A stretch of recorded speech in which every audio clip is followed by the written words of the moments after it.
একটা শপথ থাকা অবস্থায় আইনটা হচ্ছে আপনি যদি দ্বিতীয় শপথ নেন আপনার যে প্রথম শপথটা সেটা চলে যায়, একটু পড়েন না, ঠিক আছে, একটু পড়েন না আপনি রিডিং। তাহলে আইনটা হচ্ছে কি হোয়াট ইজ বলে common sense, that is law. এটা কিন্তু এমন কোনো কিছু না। হ্যাঁ, যে এই আপনারটাই আমি এগ্রি করছি, আপনারটাই আমি এগ্রি করছি। আপনারা সংবিধান অনেক বেশি বোঝেন, আপনার সালাউদ্দিন আহমেদ সংবিধান বিশেষজ্ঞ।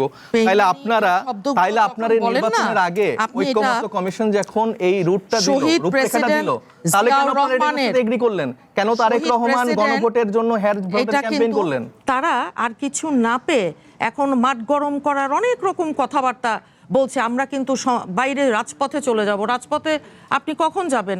আরে বিএনপিকে রাজপথের ভয় দেখিয়ে লাভ আছে নাকি? আমরা তো 17 বছর রাজপথে বিএনপির নামে আওয়ামী লীগের পেটের ভিতর ঢুকি নাই। বিএনপির নামে একেবারে স্বনামে সেলফ আইডেন্টিটিতে, মানে আমাদের আবার আইডেন্টিটি ক্রাইসিসও হয় নাই অনেকের মতন। তো আমরা দাঁড়িয়ে আমাদের হাজারের ওপর নেতাকর্মী গুম, হাজার হাজার নেতাকর্মী খুন, আমাদের দেশনেত্রীর বিরুদ্ধে 36টা মামলা, হামলা, নির্যাতন, নিপীড়ন। আজকে আমাদের যিনি মাননীয় প্রধানমন্ত্রী, 50 লক্ষের উপরে আমরা নেতাকর্মীরা ক্ষতিগ্রস্ত। খালি বিএনপির এইটাই দেখলেন যে কে গেছে। আর ওই 17 বছরের যে স্ট্রাগল, 17 বছর ভাই আপনাদেরকে দেখেছিল রাস্তায়, কারা ছিল রাজপথে? ওই দানবকে মোকাবেলা করে, রাষ্ট্র যখন দানবের মতো আচরণ করে, দানবকে মোকাবেলা করে পাহাড়ের মতো দাঁড়িয়েছিলাম আমরা। শুধু একটা 28 অক্টোবর না, যে শত শত খালি সাউন্ড গ্রেনেড তারা ফুটিয়েছিল, বুকের মধ্যে গুলি করেছিল, আমার ভাইদের পায়ের মধ্যে গুলি করেছে, নিকাপিং বলে যে, পায়ের মধ্যে বন্দুক ঠেকিয়ে। ভাই তখন আপনারা কোথায় ছিলেন? আজকে বিরোধী দল হলে ভালো, বিরোধী দলের মতন আপনি কনস্ট্রাকটিভ ক্রিটিসিজম অবশ্যই করবেন। এটাই গণতন্ত্রের সৌন্দর্য, যে আমার একটা মত, আপনার ভিন্ন মত, আপনার মতকে আমি সম্মান করি। That is what all about democracy is. কাজেই এখন যদি আপনারা আমাদেরকে 5 মাসের একটা সরকারকে রাজপথের ভয় দেখান, লাভ হবে না। জনগণ আপনাদের সাথে যাবে, আমার অসম্ভব রকমের সন্দেহ আছে। জনগণ জানে যে এই সরকার কি করছে, জনগণ নিজের চোখে দেখছে। অতীতে জীবনে যা হয়নি আজকে সেটা করছেন স্বয়ং সরকার প্রধান।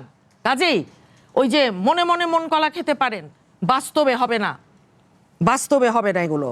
আমি একটু বলতে চাই। হ্যাঁ জি, আপনার কাছে আসছিলাম। তো আপা যেটা বললেন যে আপাদের যে নেতাদের কথা বললেন, আমরা আসলে টিভিতে বসে অনেক সময় দেখতাম যে আপনাদের এই পার্টি অফিসের সামনে পল্টনে একটা ককটেল ফুটালে, অথবা জুলাইতেই আপনাদের এখন সামনের সারির ছিলেন না না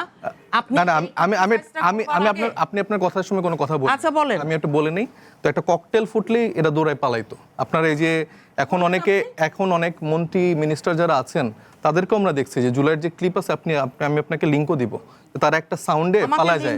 আর আমাদেরকে নিয়ে যে আপনি ক্রিটিসাইজ করছেন, এই তরুণ ছাত্র জনতারাই বুক পেতে গুলি খেয়ে তারা এই জুলাই গণঅভ্যুত্থানকে আমরা অস্বীকার করি না। এখন দেখেন আপনারা আমার সাথে একটা এইজের গ্যাপ আছে, একটা জেনারেশনাল গ্যাপ আছে, এবং আমি খুব স্পেসিফিক্যালি একটা পয়েন্ট এখানে উল্লেখ করেছি যে মোহাম্মদ শামসুল আলম, যে হচ্ছে যে বিএনপির একজন দলীয় লোক, যাকে ইসি সচিবালয়ে নতুন করে নিয়োগ দেওয়া হয়েছে।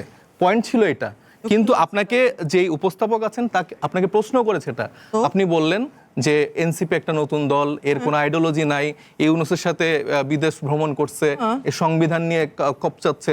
আপনাদের যে দলীয় নেত্রী ছিলেন বেগম খালেদা জিয়া, উনি সংবিধান ছুঁড়ে ফেলতে চেয়েছে, উনি সংবিধানকে বাতিল করার কথা অনেকবার বলেছে, এটা অন রেকর্ড অনেকবার আছে। আপনি মেইন পয়েন্টটা যেখানে আমরা বললাম যে আমাদের মূল প্রসঙ্গ নিয়ে আসলে আলোচনা করা দরকার। আমি তো আপনার র্যান্ডম কোনো সমালোচনা করিনি যে আপনার অভ্যুত্থানের সময় কি ভূমিকা ছিল, আপনি কোথায় পলাই ছিলেন বা কি ছিলেন, এরকম তো আলোচনা আসেনি। স্পেসিফিক্যালি আপনারা স্বৈরতান্ত্রিক জায়গা থেকে কিরকম কোন দিকে যাচ্ছেন এই পয়েন্টে কথা বলেছি, এটার উত্তর তো আপনার কাছে আমরা পাইলামই না। আপনি বলতেছেন যে Tarique Rahman down to earth. আমি তারেক রহমান রাস্তা দিয়ে হেঁটে পার হচ্ছে, উনি 150 টাকা কি খাচ্ছে, এটা দিয়ে তো আমার পেট ভরবে না। আপনি আমার সাংবিধানিক প্রতিষ্ঠান, এটা পরিবর্তন না। Sorry to say, Sheikh Hasina Sheikh Hasina এরকম স্টানবাজি আরো বেটার করতো। আমি যেটা বলতে চাচ্ছি যে তারেক রহমান সাহেব রাস্তা পার হওয়া, এই 150 টাকা দামের খাওয়া, খাওয়া, এটা খেলে আমার কৃষকের পেটে ভাত জুটবে না। আপনি সাংবিধানিক প্রতিষ্ঠানগুলোকে আপনারা দখল করে রাখছেন, আপনারা দুদকে আবার চুপ্পুর মতো লোক বসাবেন, আপনারা ইসিতে আবার নিজেদের লোক নিয়োগ দিচ্ছেন। সেই জায়গাগুলো হচ্ছে যে আপনাদের কিছু পরিবর্তন করতে হবে না, কিন্তু তারেক রহমান এই যে রাস্তা পার হয়ে যাচ্ছে, সে 150 টাকার খাওয়ার খাচ্ছে, এটা হচ্ছে আপনাদের কাছে পরিবর্তন। এই জেনারেশনাল গ্যাপ জায়গা থেকে 17 বছর ধরে আপনারা রাজপথে একটা আন্দোলন সফল করতে পারেননি। আপনাদের মহাসচিব প্রত্যেকবার বারবার বলতো যে ঈদের পরে দেখা যাবে। আমরাও আশা করতাম যে ঈদের পরে বিএনপি কবে রাজপথে আন্দোলন সফল করবে, সেটা আমরা দেখি নাই। 24-এর পরে এই জানুয়ারি পর্যন্ত আপনাদের দেখছি যে ইউএস এর স্যাংশন পর্যন্ত আপনারা ওয়েট করছেন যে কখন ইউএসএ আপনাদেরকে বিএনপির হয়েছে বিচার বহির্ভূত আপনারা টপ টায়ারের লিডারশিপ ফেল করছেন, আপনারা এটা স্বীকার করেন। আপনারা ফেল করছেন দেখেই আপনারা ফেল করছেন দেখেই নাহিদ ইসলামরা সামনে আসতে পেরেছে। না আমি বিরোধী দল হিসেবে আপনারা ফাংশন করতে পারেন, আপনারা ফেল করছেন, এটা স্বীকার করেন। এবং ফেল করে যখন মাঠটা তৈরি করে আপনি আমার কথা শেষ করার পর বলেন, শুনেন, আপনি তো কথা বলতে দিচ্ছেন না, আমার কথাটা শেষ করার বলেন।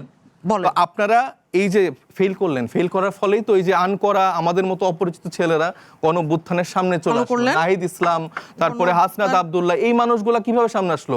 বিরোধী দল হিসেবে আপনি কথা বলতে দিচ্ছেন না, আমারটা শেষ করার পর বলেন। আপনি যদি পারমিশন দেন তাহলে আমি বলতে বলেন। এত এই ফেল করলেন আপনারা, ফেল করার ফলেই কিন্তু এই যে ছাত্র জনতার মধ্য দিয়ে একটা আন্দোলন সফল হলো। এখন আপনারা সেটার একটা ভালো সুবিধা পাচ্ছেন, কারণ সাংগঠনিকভাবে আপনাদের তৃণমূলের নেতাকর্মীরা সাফার করছে, গুম খুন হয়েছে, এটা আমরা অবশ্যই এগ্রি করি। কিন্তু আপনাদের লিডারশিপের জায়গাটা ব্যর্থ হয়েছে দেখে আপনারা সেই জায়গাটা কখনো ওইভাবে আনতে পারেননি, এবং বাংলাদেশের মানুষ আপনাদেরকে সেই সাপোর্টটা করেনি। যখন হলো, আপনারা যে সুযোগটা পেলেন, আপনাদের লাইফ টাইম একটা অপরচুনিটি পেলেন, তারেক রহমান দেশে ফেরার সুযোগ পেল, আপনাদের সালাউদ্দিন আহমেদ শিলং থেকে ফিরলো, ফেরার পরে আবার আপনারা বাংলাদেশের মানুষের সাথে যে বেইমানিটা করছেন, এটা আপনারা বারবার বলছেন যে 6 মাস, এটার কিন্তু মানে বাংলাদেশের মানুষ খুব বেশি সময় দিবে না। আপনারা ভারতে দেখে থাকবেন এই ককরোচ জনতা পার্টি একটা বিষয় নিয়ে কিভাবে ফুসে উঠেছিল। আমরা যদি এই বিষয়গুলোতে আপনারা যেভাবে আমাদেরকে চাচ্ছেন যে কুসুম ভাবে আপনাদের সাথে আমরা বিরোধিতা করব, অল্প অল্প কথা বলবো, সুন্দর সম্পর্ক রাখবো, এই আমাকে একটু রাস্তা বানায় দেন, ওই আমাকে একটু তমক দেন, এই সুবিধা নিব, এটা ভেবে ভুল করবেন না। এখানে বাংলাদেশের জনতা এই তরুণদেরকে যেভাবে ম্যান্ডেট দিয়েছে, আমরা সেই সংস্কারের জন্যই লড়াই করব। আপনারা যে প্রতারণা করছেন বিএনপিকে, আমি কয়েকটা প্রোগ্রামে গেছি, সেখানে মানুষ বলতেছে বিএনপি একটা প্রতারক দল। সেই প্রতারণার জায়গা থেকে আপনারা যা প্রতারণা করলেন, এটার ফলাফল আপনারা পেয়ে যাবেন। আপনাদের যে ওভার কনফিডেন্স, আপনারা মনে করছেন যে আপনারা পুরো ধরাকে সরা জ্ঞান করে ফেলছেন। আপনি বলছেন না যে এতই সহজ বিএনপিকে সরানো, সেটা আপনি দেখেন। আচ্ছা, নিশ্চয়ই আপনিও দেখবেন, আমিও দেখব।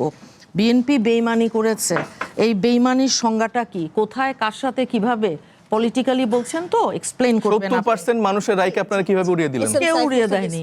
আপনাকে কে বললো? বিএনপি বলেছে একবারও, অক্ষরে বলেছে। আপনারা অতি নেন, অতি নেবে কেন? আপনি কি আইনের আপনাদের স্বরাষ্ট্রমন্ত্রী, আপনাদের সংবিধান কোনোদিন পড়েছেন? কেন পড়বো না? পড়েন না? সেখানে কি বলা আছে?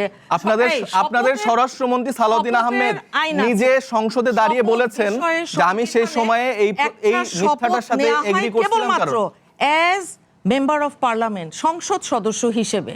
কারণ জনগণ আপনাকে কিসে ভোট দিয়েছে? ম্যান্ডেটটা দিয়েছে কিসের দিয়েছে? সংসদ সদস্য হিসেবে সংসদে গিয়ে ওই কনস্টিটুয়েন্সির কথা বলবার জন্য। ভাই, একটা শপথ থাকা অবস্থায় আইনটা হচ্ছে, আপনি যদি দ্বিতীয় শপথ নেন, আপনার যে প্রথম শপথটা সেটা চলে যায়। একটু পড়েন না, ঠিক আছে, একটু পড়েন না আপনি রিডিং। তাহলে আইনটা হচ্ছে কি, হোয়াট ইজ বলে common sense, that is law. এটা কিন্তু এমন কোনো কিছু না। হ্যাঁ, যে এই আপনারটাই আমি এগ্রি করছি, আপনারটাই আমি এগ্রি করছি। আপনারা সংবিধান অনেক বেশি বোঝেন, আপনার সালাউদ্দিন আহমেদ সংবিধান বিশেষজ্ঞ।